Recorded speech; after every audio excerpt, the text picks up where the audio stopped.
मूल त्रिकोणे स्वरक्षे वा तुलायाम उच्चगे पिवा केंद्र त्रिकोणे लाभे वा राजयोगादि संयुते।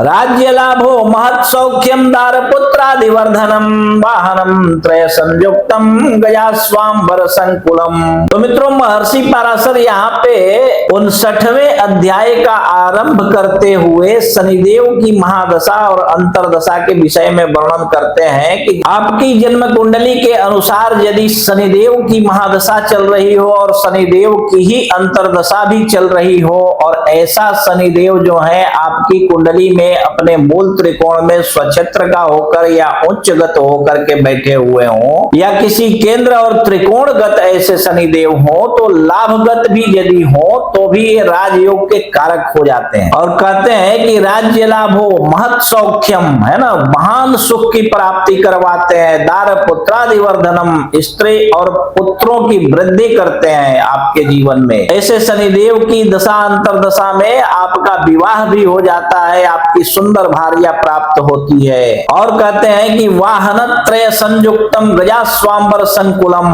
वाहन उच्च श्रेणी का आपको प्राप्त करवाते हैं ऐसे शनिदेव अपनी दशा अंतरदशा में। और हाथी, घोड़े और रथ आदि बहुत सारे वाहन आजकल के समय में कहें तो उच्च श्रेणी के, उच्च कोटि के वाहन आपको प्राप्त होते हैं। और कहते हैं गजा स्वांबर संकुलम, अंबर और संकुलम अर्थात अंबर का मतलब छत होता है, आपके घर भी प्राप्त हो जाते हैं। बहुत बढ़िया सुंदर घर की प्राप्ति भी शनिदेव करवा देते हैं। और तीसरे श्लोक में कहते हैं कि महाराज प्रसादेन सेनापत्यादि लाभ कृत चतुष्पाद जीव लाभ स्यात् ग्राम भूम्यादि लाभ कृत। कहते हैं कि भौतिक समृद्धि के साथ साथ ऐसे शनिदेव जो है आपको सेनापतित्व का पद भी दे देते हैं, किसी बहुत बड़े सेना का अधिपति भी बना देते हैं और चतुष्पाय जीवों का भी लाभ करवाते हैं। और गांव और भूमि, गांव का जमींदार आप बन सकते हैं अथवा बहुत बड़ी भूमि,